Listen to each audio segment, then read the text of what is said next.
the first time that I took this podium, I was able to drape the podium with a cape from my son.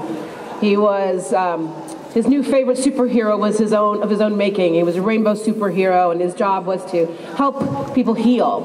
And so I was able to share and bring that spirit of youth and that spirit of future into that moment. And today I was presented with this beautiful sign from the students from U32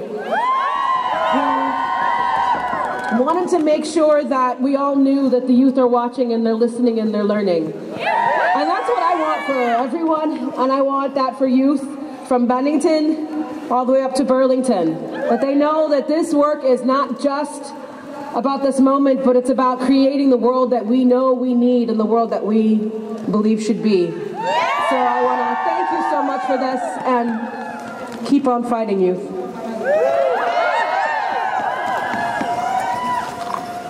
So I have a speech.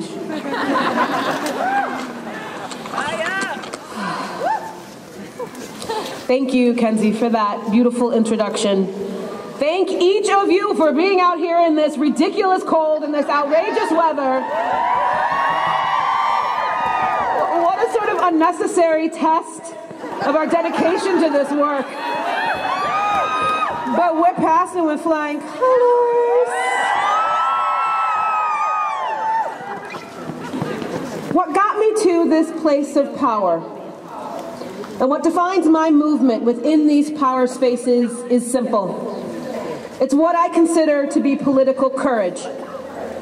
For me, political courage is the ability to push forth policy that is responsive to the people's needs, regardless of its consequence. It's the ability to drive agendas that may not be popular, but are absolutely necessary.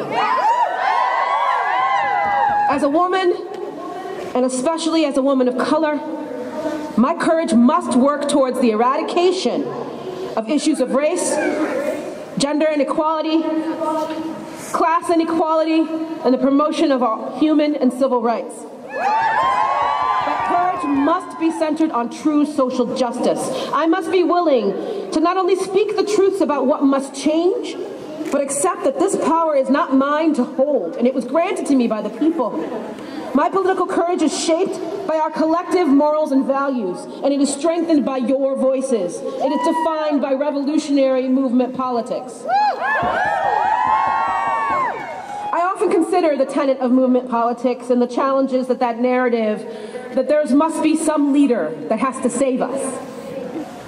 That the ability to destroy and dismantle systems of injustice can only happen and be executed by a particular leader. Revolutionary movement politics requires that the systems of power become egalitarian and decentralized, and that the leadership we need resides within us all. Without that structure, we become lazy and inept when our leaders are forcibly removed or disenfranchised from the process. It leaves us disappointed when those we sought to deliver us fail to deliver on the promises that they gave or that we projected onto them in our quest to find this movement messiah. I think of the election and the tenure of Barack Hussein Obama. So much hope and promise imbued in that era that was also punctuated with critical departures from the social contract that drove his campaign. I'm blessed to have been in Chicago when President Barack Obama won the election. I remember riding the subway downtown to wait for the results with nearly 250,000 other souls in the heart of the city. Beautiful black and brown people crowded the streets, adorned in head-to-toe Obama gear. The excitement and the elation as the results were announced as a moment that I'm never going to forget. And the next morning, my thoughts fell on the weight of it all, this movement that made history, the promise of so much change. And I thought, it's going to be heartbreaking for folks the first time that he disappoints them. It was an inevitability that he would be complicit in some policy or endorse some action that would result in real pain for some Americans, that might cost the lives of our military, that might result in further oppression of the poor, that normalized deportation and the destruction of our communities. Activist and scholar Angela Davis talked about the potential and the problematic aspects of seeking a deified personhood to embody the revolutionary changes that we need to build a just society. She says, quote, "The problem was that people from the Obama campaign who associated themselves with that movement did not continue to wield that collective power as pressure that might have compelled Obama to move in more progressive directions." She says that even as we're critical of Obama, what we lacked was not the right president, but a well-organized mass movement. So once again, it is not in seeking a singular savior of sorts to help guide us to the promised land, but an intricate network of courageous truth-tellers who will amplify the voices of the people to critically shape political will and redefine political courage. When I consider what the core policy entails, I try to remind folks that every political movement, from Stonewall to Standing Rock, from Adapt and Resist to the Birmingham Children's Crusade, the Brown Berets to the Black Lives Matter movement, are all fueled from the truth that the political is deeply personal, and that our laws, our policies, and our government functions are to work in service of the values, morals, and ethics of our society. For example, there should be no question in anyone's mind that individuals with disabilities should be granted an ability to move in the world unencumbered. That baseline accommodation should not be a request, but a standard. We get that? Yet it had to be reified with a national policy called the Americans with Disabilities Act, or the ADA, and the ADA is constantly under attack. Yet, many of the movements that I'm engaged with do not have individuals from that community on their leadership team.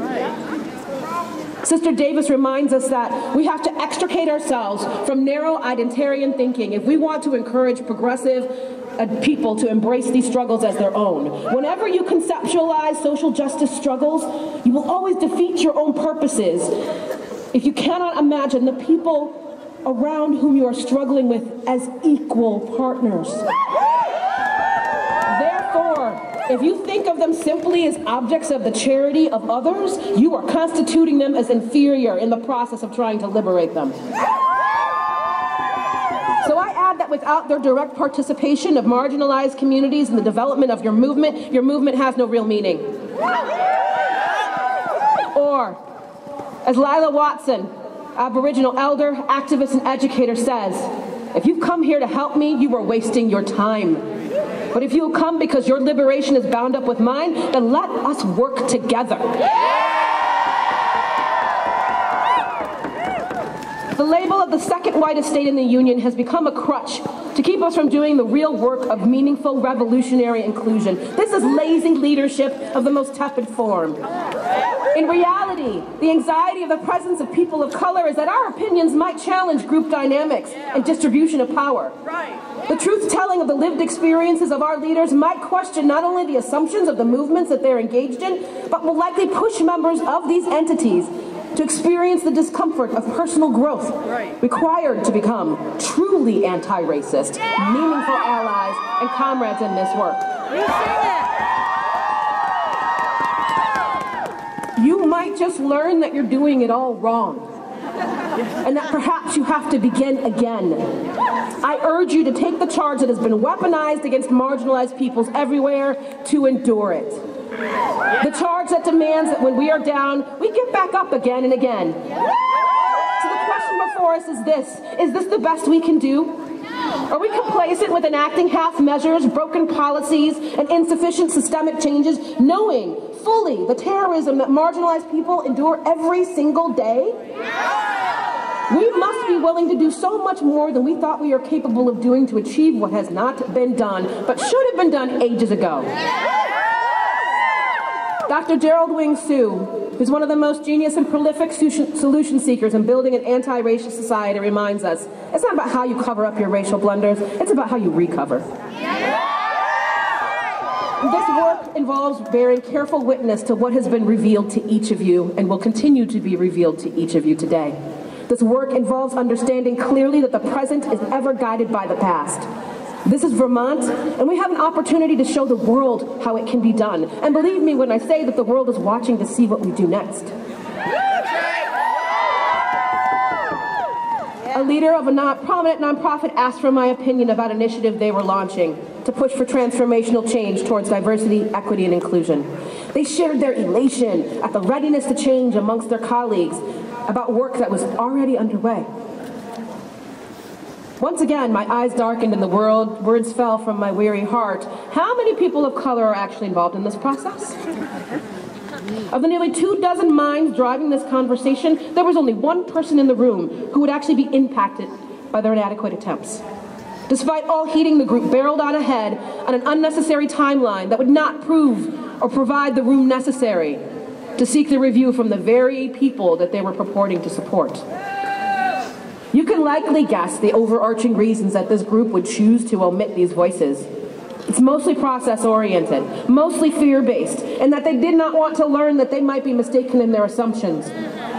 But largely, it's the need to find a quick resolution to the feelings of guilt and hurt that makes those in power move too quickly and ineffectively to relieve their perceived pain. These half-hearted results cannot provide the necessary healing for those who need it the most. So here we are each day, fighting to reaffirm our place in this new world order, each moment trying to muster the strength to fight another day, to find the words that feel just out of reach, that will heal our collective wounds, to be present for our children, to pick up on the vibrations of their hearts and shield them from the generational trauma that haunts our bloodlines. We find ourselves crumbling from failing health, severe mental distress, depression, and anxiety. We watch the dollars and cents that are doled out to us in trickles and tips slip through our fingers into the chasm of this capitalistic life. And yet, here we are in this place, showing up like we always do. That's right. Standing here, against all odds, against all elements, in the center of our heartbreak and irrepressible hope, committing ourselves to the work ahead, committing ourselves to the communities we live in, committing ourselves to the state that we call home, committing to contribute our gifts, our labor, our lives to this deeply flawed nation. A friend, activist, and warrior put it aptly when I asked her how she was holding up against the odds, and she cautioned, "Kiah, my bones are tired." Yet, here she remains. And a priest once told me that when you consider it in totality, marginalized peoples are the real Vermonters. We recommit to this state again and again. Our love is so great, our hope is so real, that we determine that this state is worth fighting for. But we cannot do it alone, and we shall not be exploited for our pain. So I ask you to consider, what is your real equity analysis for the work you're trying to do? Are you really ready to cede power in the places that you hold to bring voices to light that have been ignored? Have you considered the ways in which your systems, standards, and processes reify inequity and exclusivity? Must we always prove ourselves worthy of inclusion in the spaces that are our frigging birthright as sisters? It's time to do the work. It's time to dive in. It's time to commit to changing this world for good. Let's get to work. Thank you.